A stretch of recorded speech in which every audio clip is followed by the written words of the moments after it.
आज मैं आप लोगों के साथ में अपराजिता के पौधे को शेयर करूंगी।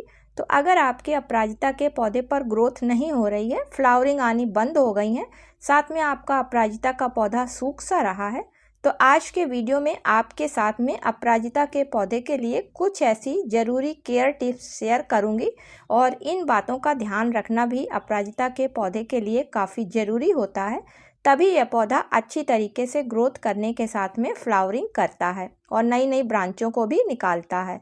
इसी के साथ में मैं 2 ऐसी फर्टिलाइजर्स भी आपको बताऊंगी जिनका इस्तेमाल करने से अपराजिता के पौधे पर फिर से नई ग्रोथ के साथ में फ्लावरिंग स्टार्ट हो जाती है। तो ये क्या चीज़ है, किस तरीके से इसकी देखभाल करनी है और किस तरीके से इन फर्टिलाइजर्स का इस्तेमाल करना है, चलिए आगे वीडियो में देखते हैं। नमस्कार दोस्तों, मेरे YouTube चैनल पर आप सभी लोगों का हार्दिक स्वागत है। तो दोस्तों, सबसे पहले अपराजिता के पौधे को अगर आपने छोटे गमले में लगा रखा है तो अपराजिता का पौधा तो बढ़ेगा, साथ में घना भी होगा, लेकिन उस पर फूल नहीं आएंगे क्योंकि अपराजिता का पौधा एक बेल वाला पौधा है और जितने भी बेल वाले पौधे होते हैं उनको बड़े गमले की ज़रूरत होती है क्योंकि वो बहुत तेज़ी से ग्रोथ करते हैं। तो जब भी आप अपराजिता के पौधे को घर में लगाएं तो कम से कम 12 इंच से छोटे गमले में ना लगाएं, क्योंकि इससे छोटे गमले में लगाने पर अपराजिता के पौधे पर या तो फूल आएंगे ही नहीं या फिर आएंगे तो 1-2 आकर रह जाएंगे।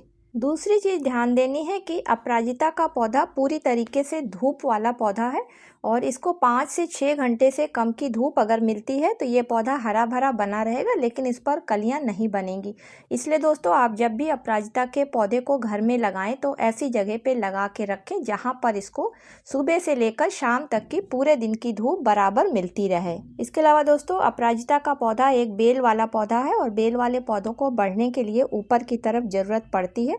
इसलिए जब भी आप गमले में अपराजिता का पौधा लगाएं तो उस पौधे को बढ़ने के लिए लकड़ियों का सहारा जरूर दें। साथ में पौधे में जो इधर उधर एक्स्ट्रा डालियां लटक रही हों उन सभी को हटाते जाएं, जिससे कि पौधा अच्छी तरीके से ग्रोथ करता जाए। अपराजिता के पौधे से ज़्यादा और लंबे समय तक फ्लावरिंग लेने के लिए जो सबसे ज़रूरी काम होता है वो इसकी फलियों को हटाना होता है, क्योंकि दोस्तों अपराजिता के पौधे पर जैसे ही फूल फूल चुका होता है तुरंत पीछे से उसमें फली बनना स्टार्ट हो जाती है और जब फली बनने लगती है तो पौधा अपनी सारी एनर्जी उस फली पर लगाने लगता है और फूल आने उसमें बंद हो जाते हैं। इसलिए अगर आप बीज के लिए रखना चाहते हैं तो 1-2 फलियों को छोड़कर जैसे ही फूल फूल चुका होता है तुरंत उसको डाली पर से हटा दें। अपराजिता के पौधे से अधिक मात्रा में फ्लावरिंग लेने के लिए जब इस पर कलियां बनने का टाइम आए तो दोस्तों उस समय पानी की मात्रा काफ़ी कम कर दें, क्योंकि अगर आप अधिक पानी उस टाइम पर देंगे तो ये पौधा अपनी सारी एनर्जी अपनी ग्रोथ पे लगा देगा और कलियों की तरफ ध्यान नहीं देगा। इसलिए पानी का विशेष ध्यान रखें। दोस्तों, अपराजिता का पौधा एक हैवी फीडर प्लांट है क्योंकि ये वाइन वाला प्लांट है और जितने भी वाइन प्लांट होते हैं उन सभी को बढ़ने के लिए काफ़ी फर्टिलाइज़र की ज़रूरत पड़ती है। इसलिए अपराजिता के पौधे को हर 15 दिन के अंतर पर कोई ना कोई ऐसी फर्टिलाइज़र देते रहें जिसमें कि फास्फोरस और पोटेशियम की मात्रा ज़्यादा हो। तो दोस्तों, इन बातों को ध्यान में रख के अगर अपराजिता के पौधे की देखभाल करी जाती है तो अपराजिता के पौधे पर निश्चित ही फूल आते हैं।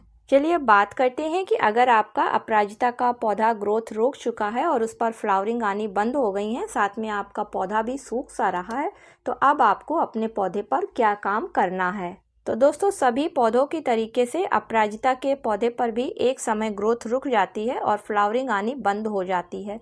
तो उसके लिए सबसे पहले आप अपने पौधे की अच्छी तरीके से प्रूनिंग कर दें। प्रूनिंग का मतलब है कि जितनी भी पुरानी ब्रांचें हैं या जो फूल चुकी हैं, खराब ब्रांचें हैं, उन सभी को पौधे पर से तुरंत हटा दीजिए। तो दोस्तों, सामने आप जो ये पौधा देख रहे हैं, इस पौधे पर ग्रोथ रुक गई थी, साथ में फ्लावरिंग भी आनी बंद हो गई थी।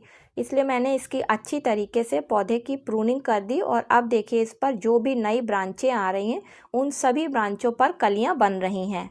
इसके बाद दोस्तों, अब फर्टिलाइज़र देने की बारी है। तो अपराजिता के पौधे को फर्टिलाइज़र देने से पहले गमले की मिट्टी की अच्छी तरीके से साफ़ सफाई कर लें। तो साफ़ सफाई का मतलब है कि अगर किसी तरीके का खरपतवार है तो उसको मिट्टी से हटा दें। कोई सूखी पत्तियां या फंगस लगी पत्तियां हैं तो उनको भी मिट्टी से हटा दें। इसके बाद गमले की मिट्टी की अच्छी तरीके से थोड़ी डीप गुड़ाई कर लें और गुड़ाई करने के बाद में कम से कम 2 से 4 घंटे के लिए हवा लगने के लिए छोड़ दें। ऐसा करने से पौधे की जड़ तक हवा आसानी से पहुंच जाएगी और अगर आसपास कोई कीड़ा वगैरह है तो वो पौधे की मिट्टी से दूर हट जाएगा। अब दोस्तों 12 इंच के गमले में अगर अपराजिता का पौधा आपका लगा हुआ है तो लगभग 100 ग्राम के करीब आप वर्मी कंपोस्ट खाद या फिर गोबर की अच्छी सड़ी हुई खाद को ले लें। और ये खाद जो है आपकी पौधे पर NPK का काम करेगी, क्योंकि इसमें नाइट्रोजन, फास्फोरस, पोटेशियम पाया जाता है, जिसकी वजह से पौधे की ग्रोथ होगी और पौधे की रूट मजबूत होंगी। अब जो आपको दूसरी चीज़ लेनी है वो 2 छोटे चाय के चम्मच सरसों की खली का पाउडर लेना है। तो दोस्तों इसमें भी बहुत अधिक मात्रा में फास्फोरस और पोटेशियम पाया जाता है, जिसकी वजह से पौधे का रूट सिस्टम मजबूत होता है और पौधे पर पोटेशियम की वजह से फ्लावरिंग जल्दी स्टार्ट होती है। अब इन दोनों चीज़ों को अच्छी तरीके से मिलाकर गमले की मिट्टी में डाल देते हैं और ऊपर से दोस्तों अभी इसमें पानी नहीं डालना है।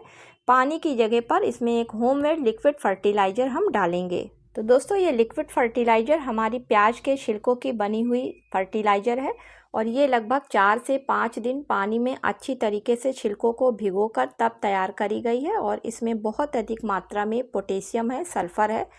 तो दोस्तों प्याज के बने हुए छिलकों की जो फर्टिलाइज़र होती है उसमें पोटेशियम के साथ साथ सल्फ़र की भी काफ़ी अधिक मात्रा होती है और सल्फ़र का काम होता है पौधे की मिट्टी से और पौधे की जड़ों में अगर किसी तरीके के इंसेक्ट वगैरह लगे हैं तो उसको वहाँ से हटाना, क्योंकि अपराजिता के पौधे की जड़ों में अक्सर गांठ बन जाती हैं और उन गांठ्स में बैक्टीरिया आ जाते हैं जो कि पौधे की सारी एनर्जी लेते रहते हैं और पौधे की ग्रोथ को रोक देते हैं।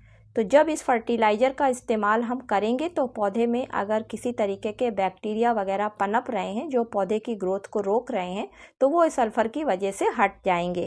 हर 15 दिन के अंतर पर इन दोनों ही तरीके की फर्टिलाइज़र्स का अपने अपराजिता के पौधे पर अगर आप इस्तेमाल करते हैं तो आपके भी पौधे पर मेरे पौधे की तरीके से बर्ड्स ही बर्ड्स बन जाएंगी।